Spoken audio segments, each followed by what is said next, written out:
Assalamu alaikum rahmatullahi wa barakatuh, and welcome to a special edition of News in Focus. For the next 12 minutes, this interview will be available on our YouTube channel, which is Hilaal TV. Now, over the past weekend, we saw massacres occurring at various of the points where the Gaza Humanitarian Foundation was meant to distribute aid to the residents of Gaza. But given the chaos that was happening there due to the hunger of many of the residents of Gaza, it was seen on various social media platforms that fire was being opened by the Israeli occupation forces with regards to that. The other part of this is, of course, the ongoing genocide that is happening in Gaza. And most of the victims of this is women and children. Close to 60,000 people have been killed since the start of the genocide on October the 7th, 2023. UNICEF is, of course, an organization that is assisting many of the women and children in Gaza. That's if they are sometimes allowed in, given the destruction and chaos that is happening in that part of the Palestinian territory. Joining me now, I'd like to welcome Saleem Oweis, who is a UNICEF spokesperson for the Middle East and North Africa. Saleem, assalamu alaikum rahmatullahi wa barakatuh, and shukran so much for joining us. Assalamu alaikum. Thank you. An absolute pleasure. I think, Saleem, what we have seen over the weekend is the weaponization of aid. And I think it's really concerning, isn't it, given that actual aid cannot get into Gaza. There are trucks fully loaded, ready to go into the strip across the areas, and it's not happening at this moment.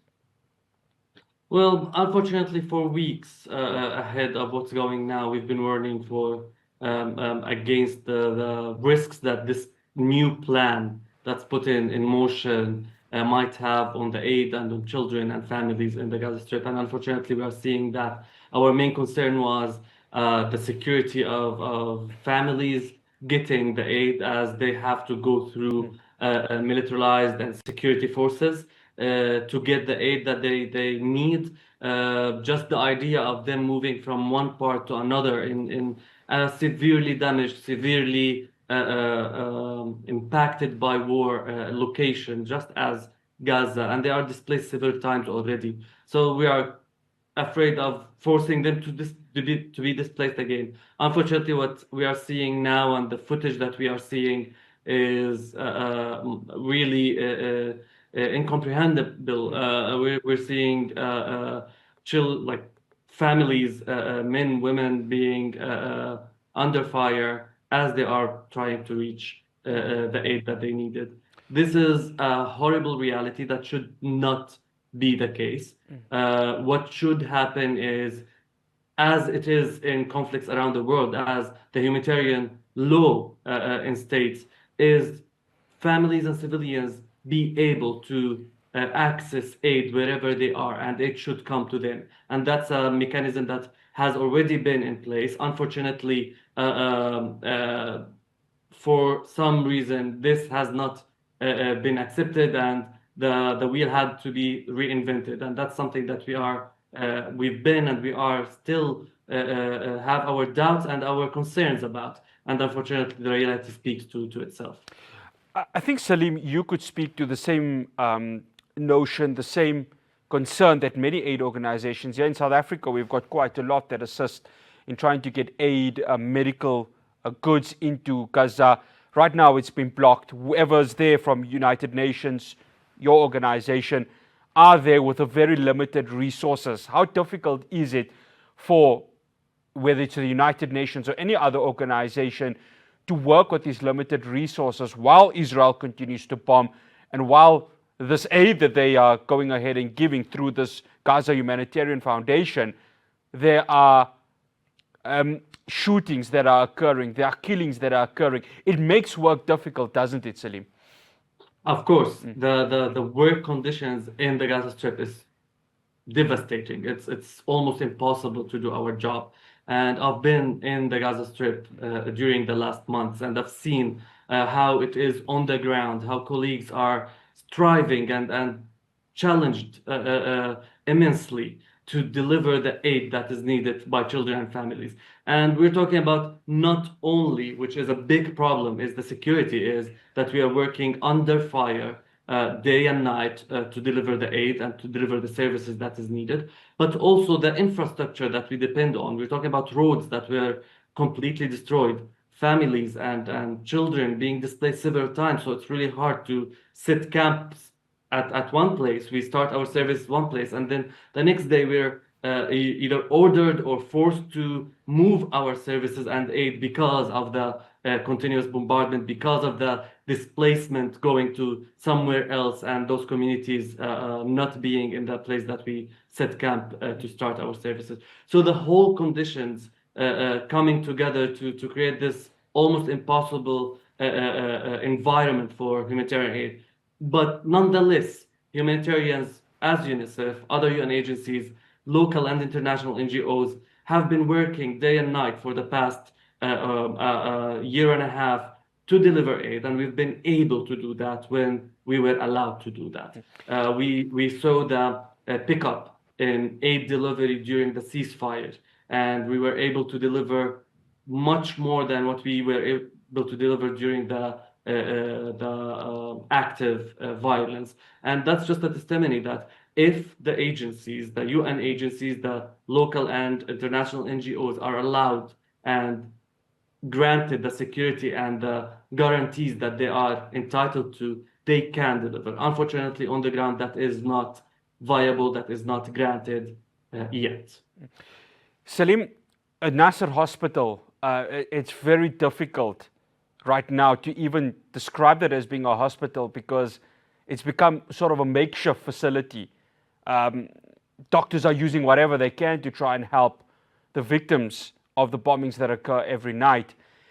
Of course, to get many of, especially the children, out from the Rafah border into Egypt or even going into Jordan, difficulty there also.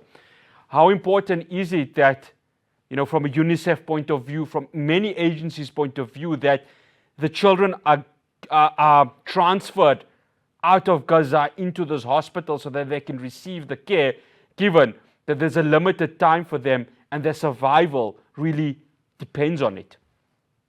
Of course, first and foremost, we need to guarantee that aid, medical aid and medical supplies go to the hospitals in Gaza, that hospitals are safe for the people who are being treated there, for the doctors who are treating injured and sick people in it. That's the priority. But since it's a war and since, unfortunately, those humanitarian and international laws are not respected, we need to give a chance for children and families and civilians who are hit by this violence. Of course, it's very important to allow children and families who want to go out for medical evacuation to be evacuated. And while we managed with partnership with WHO and other agencies to get some of the children and some of the families out, it's not nearly enough. We're talking about dozens and dozens and dozens of injured children every day. We just published this statement about 50,000 children either killed or injured since October 2023. So we're talking about a horrendous number of children being injured, 83 children every day killed or injured. That means that they need the medical care. That means that they need to be either treated inside, and that's the ideal situation, but to be evacuated if needed, because while the hospitals are trying their best, the doctors are trying their best, and I've met amazing doctors in Gaza, unfortunately, they are unable to deliver the services they want to deliver. I've witnessed a kid, 4 years old, Sammy, who was in the hospital with his abdomen wide open because they don't have the material to close his wound. And he's been that way for weeks. So these children need the supplies to reach them, but also for them to go where the supply is available. Saleem, one final question. Many of the victims of this genocide are women and children. 55,000 that have been killed. It could be more because we don't really know how many more bodies are under rubble at this very moment. But the ceasefire, I mean, it's become a necessity now more than ever. And of course, if this ceasefire is not achieved, women and children will continue to bear the brunt with regards to this genocide. How important is the ceasefire going to be in order to make sure that aid, especially aid, is distributed amongst the various areas in Gaza? It's of utmost importance, really. We're talking about a community, a whole strip that is small in space, but with 2 million plus people inside, surrounded and blockaded inside, while being under bombardment and under immense challenges. And again, it's not only the fire that the bombs and the missiles and the violence, but also the living conditions. And unfortunately, evacuation, medical evacuation, delivering aid, everything is but a band-aid on the wound. What people, what children really need in the Gaza Strip is an end to this violence, a ceasefire that's sustainable, that's respected, that will allow them to have the smallest glimpse of hope to be able to continue their lives. And we've seen that hope during the ceasefire, the short ceasefire that happened. But what we need is a sustainable one where children can actually sleep at night, not thinking that tomorrow might be worse. Saleem, absolute pleasure hosting you. Shukran so much for joining us. Wassalamu alaikum wa rahmatullahi wa barakatuh. Thank you so much. That's Saleem Oweis. He is the spokesperson for UNICEF for the Middle East and North Africa. That's all we have for you here. Do stay tuned and subscribe to our YouTube channel, Hilaal TV, and of course, watch our content also on the DSTV platform. From myself, Ross Patel, and the rest of the team in Johannesburg, Assalamu alaikum wa rahmatullahi wa barakatuh.